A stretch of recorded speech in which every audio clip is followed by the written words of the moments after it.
And I don't agree that the customer's always right. I never did. So they're dropping the F-bombs, and I say, listen, if you keep this up, I'm going to have to hang up on you. And they would keep it up. And I said, okay, I'm hanging up. And I would hang up. And literally within 5 or 10 minutes, I would get a phone call back.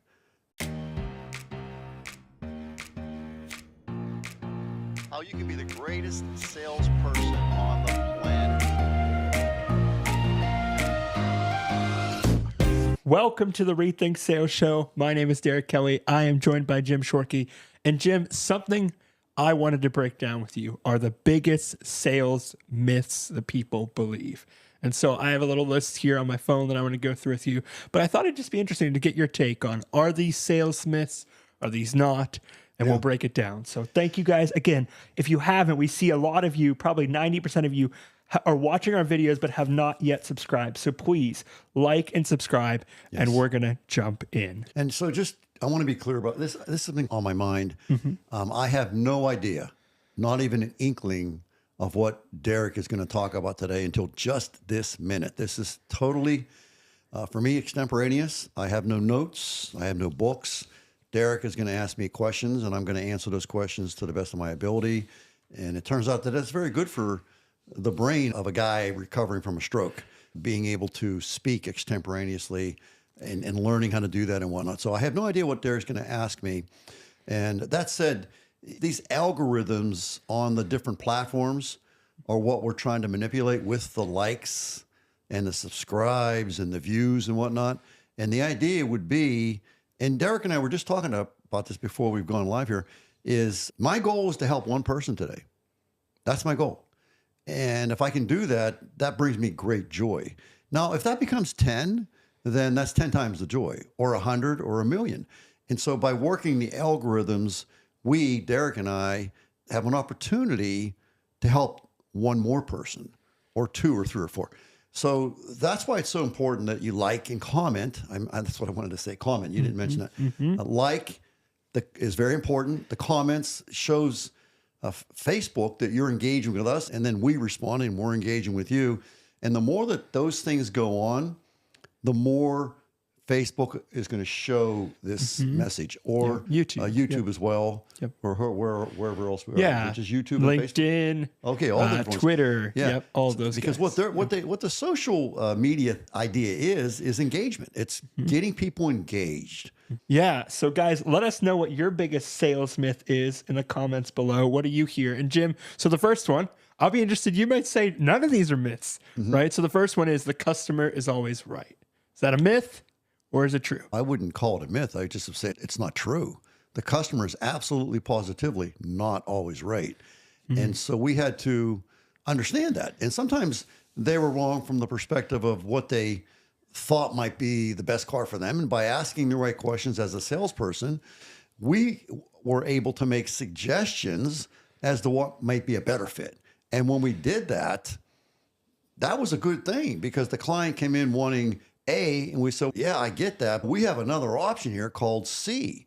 And so we would tell them why it was a better option based on what. So we did it. I had a process that I created whereby we would interview the client right up front.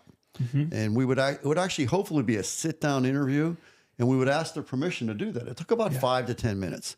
And we would ask them very clearly what was most important to them in their car relationship. Not just buying the car, but owning the car down the road, a month, a year, 10 years. What was most important to them? So we tried to figure out what that was. And then the second aspect of that was, why was safety so important? Why was room so important? Why was gas mileage so important? And with that in mind, we then would be able to show them the car that they asked for, potentially, but also we might have another idea. This is something you probably hadn't thought of, and it's wow. And if we ask the right questions, then we could show them this car with a lot of enthusiasm. Remember, selling is nothing more than a transfer of enthusiasm. It's enthusiasm in here transferred to putting that enthusiasm in you. Yeah, okay? That's right. And if I figure out what you really want and need and your reasons why that make you emotional, then I can present the right idea. And it might be exactly what you asked for. You wanted a Honda CRV. You wanted a white one with black interior. We happen to have one because you saw it online, and that's what you want. We do the interview anyways, and it turns out that is the right car for you. And so regardless of what we show, we want to show it based on the interview. Does that make sense? Yes, makes a lot of sense. The other side of that is, I had a very strong policy. The customer had a problem. We messed up. We made a mistake. But the client was not going to abuse me, and the client was not going to abuse my people. Very good. And yeah. so I put a stop to that pretty early on. They dropped 3 or 4 F-bombs. I'm a big boy. I can handle it. I've been in my fair share of bars over the years. But after the 4th or 5th one, it's, hey, okay, let's stop the language. And they would keep pursuing it. So if you keep talking this way, now please don't misinterpret this. This is a very slippery slope. But at some point, I would say to the client, this is Jim Shorkey talking now. So this is what I did. It may not be the best thing for you, but this is what I did. And I don't agree that the customer's always right. I never did. So they're dropping the F-bombs, and I say, listen, if you keep this up, I'm going to have to hang up on you. And they would keep it up. And I said, okay, I'm hanging up. And I would hang up. And literally within 5 or 10 minutes, I would get a phone call back. And they would always start off with, Mr. Shorkey, I'm sorry. You're right. I'm wrong. And I would very quickly move on to, there's no necessity for you to be sorry or apologetic. Hey, I've made mistakes like this too. Let's just move on to fixing your problem. And I'm going to tell you right now, I made close friends with this idea in mind. And I ended up turning a customer into a relationship, okay? Because they could see that I wasn't going to listen to their BS, but at the same time, I was there to solve the problem. And so I would find the very best person that I could to help me out with solving this problem that they were very upset about. We messed up. I already said that. We screwed up, but we don't need to be abused over having screwed up. We're human beings. We make mistakes. We don't always handle things the right way. And maybe it was even a question of one of my team members talking to the customer the wrong way and dropping those F-bombs. And so I'm going to say to later on to the team member, hey, this isn't acceptable. We're not going to talk to our clients this way. Well, I don't want to hear he was. We're not going to do that. So we need to figure out a better way. And if you don't do that, Derek, you can't be part of my team. Yeah. So we learned how to resolve, it's called complaint resolution. Yes. But we're not going to be abused over. So does that answer your question? Yeah, it does. Okay, it does. That's what I believe in my heart. You don't have a chance to abuse my employees, my team members. You don't have that chance. Yeah. We're not going to do that. Stop. And if you keep with that, I will remove you from the property. Wow. And I can tell you that when I did that, I don't know the exact numbers. It's a subjective thing, but I would venture to guess that 9 out of 10 times I made a very close friend, and they respected me for the fact that I stood up to them and said, no more. You're not going to talk like that in front of me and my people. No. Okay? Yeah. Guys, you're just getting real, honest feedback and truth from Jim about what are these sales myths and what are they like. So number 2, here's one I hear a lot. And you may agree or disagree. More leads equals more sales. Oh, absolutely. I agree. No doubt. Selling is a mathematical thing. Selling is a mathematical thing. Life is a mathematical thing. It's all about probability. And so when we look at the math of the situation, what is the probability of this event occurring? So back to sales. If I talk to 100 clients in the course of a time frame, I expected to sell 30 cars. That would be considered a good job. If I got 40 cars, I'm a rock star. Pretty much that wasn't what I did. I was pretty good at getting high 20s, low 30s. But the bottom line is, if you look at the probability of that, means that 70% of the time I was not selling a car. Okay. And the idea would be, this is all about scalability. So if I talk to 10 people and I sell 3 cars, good job, right? Yeah. But guess what? I can't live on 3 cars. The commissions aren't high enough that I can pay my bills. So if I can increase that closing percentage to 4, that's better, but it's still not going to pay my bills. Okay. I need to get somewhere around 15 to 20. Okay. So 10 clients, 4 cars, pretty much max. And I think today they're more like 50%. It's a different world today in terms of the numbers that I was dealing with. But it's a probability game. Yes. So I talked to 10 clients. I'm a rock star. I sell 5 cars. Not enough. I got to get it to 20. So what does that tell you? I need more leads. Yes. I need more people. In order to get it to 20, if I'm closing 50%, I'm a rock star, I admit that. Then that means that I need 40. So where do I get these extra 20 from? That's where the prospecting, the phone calling, the advertising. For me being the dealer, the operator, I had to up my advertising to bring in more leads for my team. That's right. Because we needed a certain number of leads for us to be able to sell the right number of cars and pay our bills. Yes. And for the team to do that as well. I mean, if we have a team that's not making money, that's disastrous. Yes. They're going to be depressed. They're going to be sad. A lot of anxiety because they can't pay their bills. Yeah. That's a terrible thing. If you've ever been in a situation where you can't pay your bills, that's where you lose sleep. And when you lose sleep, you don't perform as well. It gets worse. Yeah. So it is a probability game. Once we understand the probability of selling a car, and let's say that number is 4 out of 10, let's use that number, then we know we have to get so many leads to get to where we need to get to. Does that answer your question? Yeah, it answers my so question. more leads is more sales. Absolutely, positively, no question about it. And when you're running a dealership, we in our day, and this has changed today, but in our day, it was 10 cars per salesman. So we figured out we needed to sell 100 cars. All right, we knew that. That's the math. That's how the math works. 100 cars means we make a profit. 80 cars mean we break even. 60 cars means we lose money. Now, understand that math. Think about that math. So I got the number dialed in at 100. I know that I'm going to sell 10 cars per salesperson. Okay. I got 7 salespeople. Problem. Now, I know you guys out there today in Carland are probably saying, well, yeah, but we sell more than that. I'm sure that's true. Back in our day, it was 10 per salesman.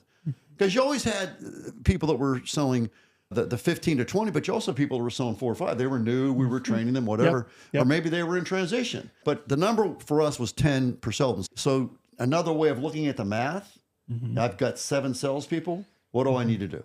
You got to get 10 salespeople. I got to get 3 more salespeople. Yep. So now we put the ad in the paper. We're hiring, and we bring in salespeople. Now, mathematics, probability. If we interview 3 salespeople or 3 potentials for salespeople, are we going to hire all 3? No. We're going to hire 1, maybe 2. If we're really lucky, we'll get 3. Yeah. So if we're going to hire 3 salespeople, how many interviews do we need to have? 9 to 10, I would say. See, it's all math. Yep. Everything is math in the business world. It's all math. It's all probability. So, yeah, we could try to get the sales per salesman up. That can be a little challenging. Yeah. So we felt that we needed to have 10 salespeople to sell 100 cars. Yep. Make sense? Yep. Makes a lot of sense. All right. Myth number 3 of 5. Lowering your price is the best way to close a deal. No, that is not true. It's all about value. You cannot price yourself into selling a car. You cannot do it. Because if the car in the customer's mind is worth 10 grand and you need 20 to do what you got to do, how the heck are you going to get it to 10? And if it really is 10, that's what they see as being the value. Yeah. So do you really think moving it from 20 to 19 is going to make a difference? No. 20 to 18 is going to make a difference? And they may not understand what the actual market value of the vehicle is. Well, it doesn't matter. In their mind, it's only worth 10 grand. You have a no sell. Yeah. How do we make a sell? We've got to get their value assessment higher. How do we do that? Well, I'm going to answer it. How do we do that? Number 1 is training pre-sale. We have to train our salespeople how to create value for the client. That's number 1. Number 2, we go to ask the right questions. That's why that interview process is so very important. We got to find out, what does the client consider to be of value in their automobile purchase? We used to call those hot buttons. I think probably people still do in the lingo of the car business. Hot buttons. What are the hot buttons? What do they really like about the car? They may get tickled about the air conditioning system. We need to do a real good presentation on how our air conditioning system works really well and how we can adjust this and adjust that and what it does and how we can get the air in the back of the car and et cetera. They may be really tickled with the radio. Should we ask them at that point, what's their favorite music? Should we put that on? Yeah. Wouldn't that be cool? You're taking care of people. Yeah. Well, what channels play that music? We should know that. Trunk space may be important, so we can show them how how the trunk is adequate for what they need. We need to create value. So we believe in a value upsell. Yes. Okay. So here's the customer's benchmark for the price. Here's our price. So we can lower the price very little. That's a fact. We can only lower it so far. The value, we have literally an infinitesimal control over the value. So if you ask the right questions and we show them how this car will take care of hot button number one, think about this subjectively in the customer's emotional mind. Wow, that's pretty cool. Let me show you the acceleration. Wow, that's pretty cool. Let me show you how the car brakes. Wow, that's pretty cool. Let me explain these safety features. Oh, that's really neat. You mean you can actually do this, that, the other thing? Yes, you can. Let me show you the trunk. Let me, and on and on. Let me explain the gas mileage to you. So we keep building value. Yeah. So it's a value up proposition. Yeah. And the problem with this, salespeople, is it, where are you getting your information from about the fact that Price sells cars or refrigerators or stereo equipment? I guarantee you nobody will be able to answer this question. Nobody. I can tell you where you get it from. When you call the client up and you say, hey, this is Jim Shorkey calling. Did I catch you at a bad time? Great. Hey, I saw you stopped in yesterday, and I'm so happy and grateful that you did stop in. I want to thank you for that. And I saw that you were talking to Derek. I want to make sure, how did Derek treat you? Oh, wonderful. And it's more involved in this, but what can I do to sell you a car today? Sorry, Mr. Shorkey, you're late. We already bought a car. Oh, you did? If you don't mind me asking, how do you like it so far? Oh, we love it. So you're enjoying it? Good, I'm glad to hear that. And where did you buy it from? I bought it from Hillview Motors. Lovely people. That's great. Why did you buy it from Hillview Motors versus us? Where did we miss? Oh, they crushed your price. Okay. That's what they say every single time. They crushed your price. They gave me a way better price than you.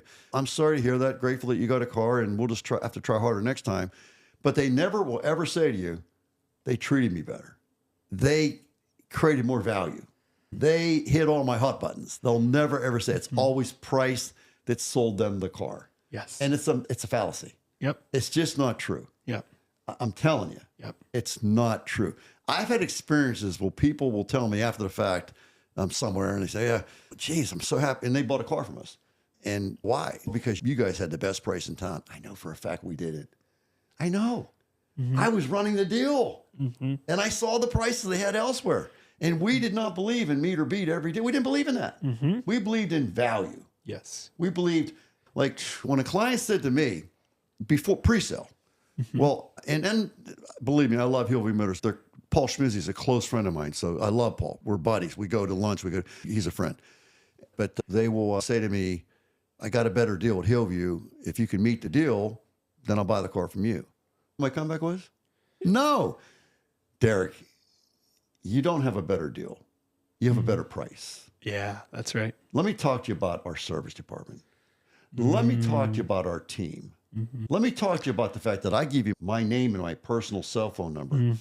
This is back. They don't do this anymore, but This there's is reasons great, why. Jim. But Yeah, I did yeah, that back then. yeah. And if there's ever a problem, you can call me directly. Did you get that there? Did you get that from Hillview Motors? No. Geez, I wonder why. Here, you have it here. You have my picture on it. I don't want to hide from anybody. Here's my picture on the car. I actually put a picture of myself and my wife on the card. Yeah. So that if I was out somewhere, people would say, oh, you're Jim Shorkey, aren't you? Yes, I am. Hey, you mind if I talk about a problem I'm having? Absolutely not. You want to step outside? Let's talk about it. Give me your name. Give me your number. I'll work on this tomorrow. I'm having dinner with my wife.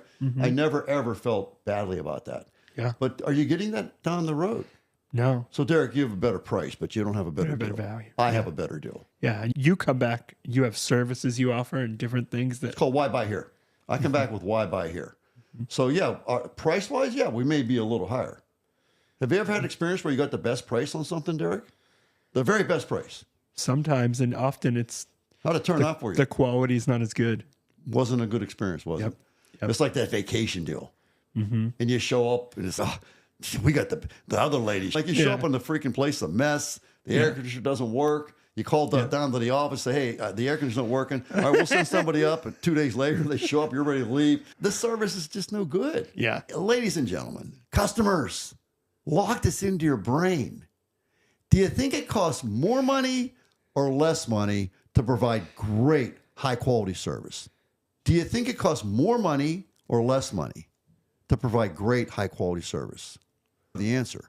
And so if we do, in fact, provide great high-quality service, the implication would be that our price might be a little higher than the guy up the road or down the road. And I always said that. Yep. So to me, if it was $1,000 higher, my reframing of that statement was, yeah, we're a little higher.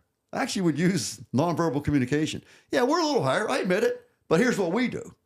Jim, this is great. Isn't that, would you rather, I'm talking to you, Mr. Customer, would you rather pay a little more money to get the great service or save a lot of money and get terrible service? Guess what? The terrible service lasts forever. The higher price is a very minor issue. Maybe we can do some negotiating, Derek. So we're $1,000 higher. I definitely can't get to their price. Point blank, I can't do it. But if we could get together in the middle somewhere, would you be open to that idea? Yeah, absolutely. Okay. Done deal. Yeah. Man, this is so good. I got him. This is so good. Jim, why don't we take this into a part 2 where you break down some more sales myths? I feel like you gave so much that I want to give people space to digest it. So you went through, man, just value versus price. You went through more leads versus sales. You really hit just some myths that I see a lot out there in the sales world of what people talk about. Guys, thank you. And stay tuned for part 2, where Jim dives into even deeper sales myths. You're going to have to wait to see his